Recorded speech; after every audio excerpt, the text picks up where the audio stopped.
Hey, Mr. Rio, my name is Logan Adams with Nissan of Cookeville, and this is the 2018 Honda Civic Si Coupe. Now, walking around the exterior of this vehicle, you can see that it has been taken very good care of by its previous owners. Now, moving around here in the back, you can see your backup camera is located right there behind your Honda emblem. Of course, you got the SI badging on the rear, the SI wheels.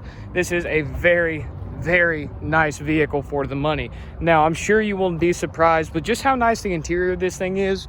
Let's go ahead and hop into that. So, of course, over here on the doors, you do have your keyless entry request switches. You can click those to lock and unlock the vehicle without having to take the key out of your pocket.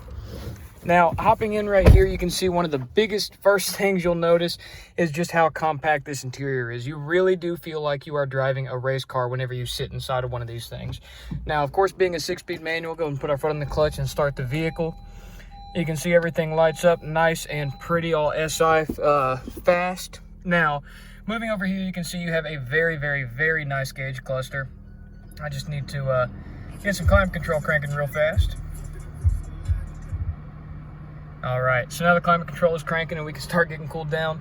Now, looking at this gauge cluster, you can see everything is very easy to read. You also have a nice little boost gauge there on the left, showing you exactly how much boost that 1.5 turbo is cranking out. Right over here on the left side, you can see you do have your traction control button. And over here on the headlight stalk, you can see that you do have a special little button on there, and I'll show you a little bit about that in just a second.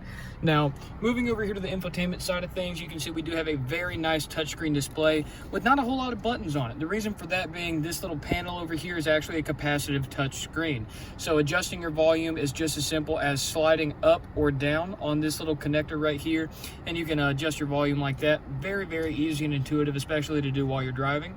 Moving down a little bit, you can see your climate control system. This vehicle does have a really nice dual climate system.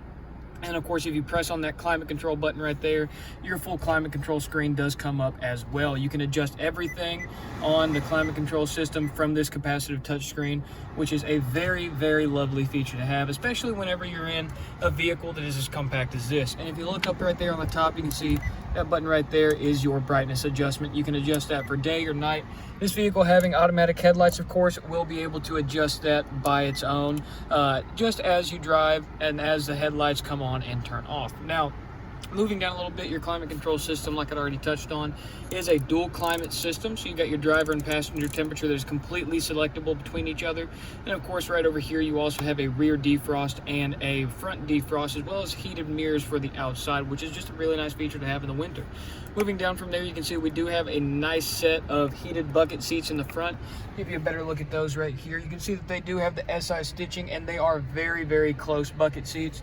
Very wide and large bolsters on the side. Keep you nice in place whenever you're cruising down the side of the road and you want to maybe hit some country back roads a little bit quick. Looking at the steering wheel, of course, you can see we do have a lot of technology and functionality on the steering wheel as well.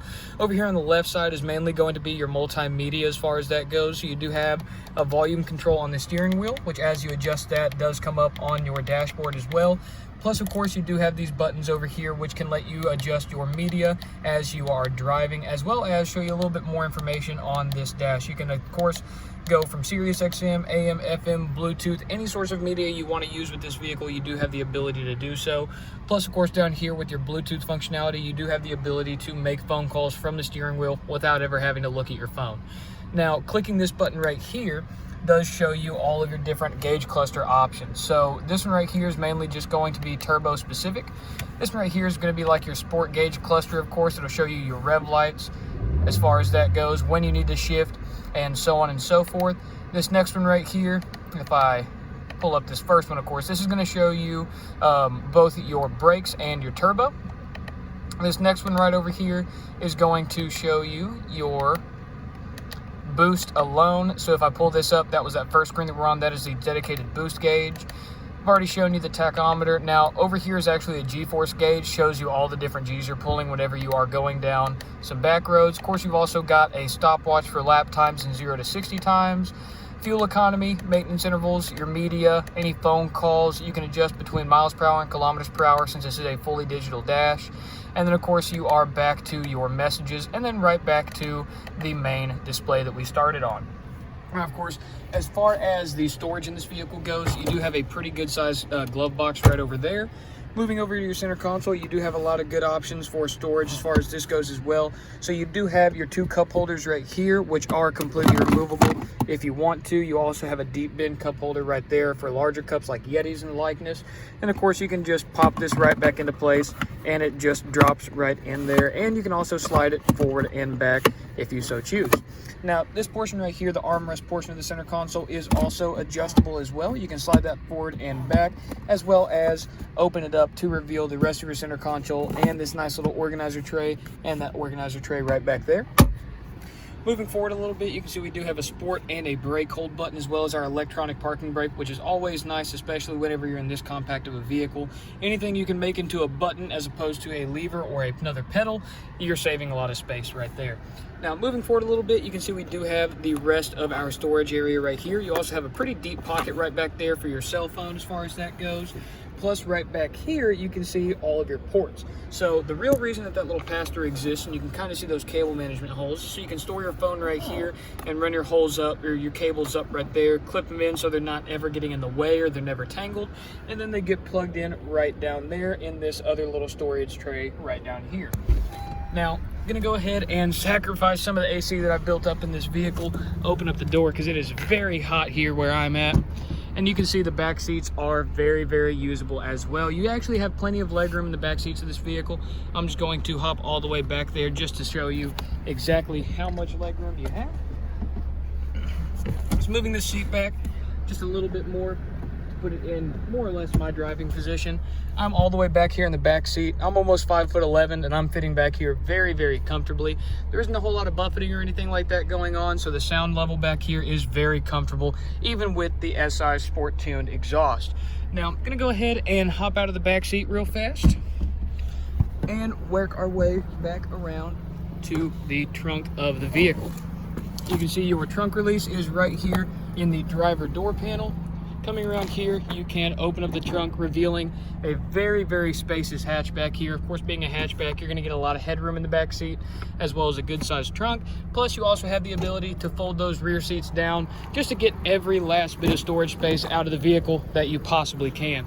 Over here on the passenger side, you actually have a foot pedal you can step on, and it folds that seat right out of the way for easier access to the back seats. And then, of course, right here, showing you the fold down feature on these seats, you do have a pass through all the way back up to the front seat if you so choose to fold these rear seats down. And putting your front seat back in position is just that easy. Now let's go ahead and close this trunk a little bit so I can show you one more feature on this vehicle.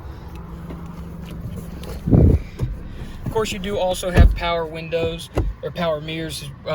That is, of course, power everything, being a push button ignition. Plus, of course, if I go ahead and put my foot on the brake, or the clutch rather, and move this over into reverse, you can see our backup camera does come up, and it does also have predictive steering. So as I turn the steering wheel, you can see that little tail wags behind us, showing us exactly what is going on back there. Plus, you also have 3 different camera modes. You've got the wide angle mode, gives you a little bit better view. You've got the standard mode, and then of course you've also got a straight up bumper down mode. So whenever you're backing up, you can see everything that you are about to bump into with your rear bumper. Of course, putting us back into neutral does of course make that go away. And whenever we go into sport mode, you can see right up there, the little gauge cluster does let you know you're in sport mode. That actually changes the way the suspension rides, your engine reacts, as well as the transmission itself. Of course, being a manual, there isn't a whole lot the computer controls. Most of this is going to be you, but it does tune everything up to get the absolute best possible sport experience out of this vehicle. With that being said, once again, my name was Logan Adams. This was the 2018 Honda Civic Si Coupe. And of course, right there, I left the vehicle running and hopped out with the key in my pocket, and it yelled at me. This is a very, very smart car. Once again, my name was Logan Adams with Nissan of Cookeville. This was the 2018 Honda Civic Si Coupe. Thank you for taking your time to watch this video. Hopefully it finds you well. You guys have a fantastic rest of your day. Bye-bye.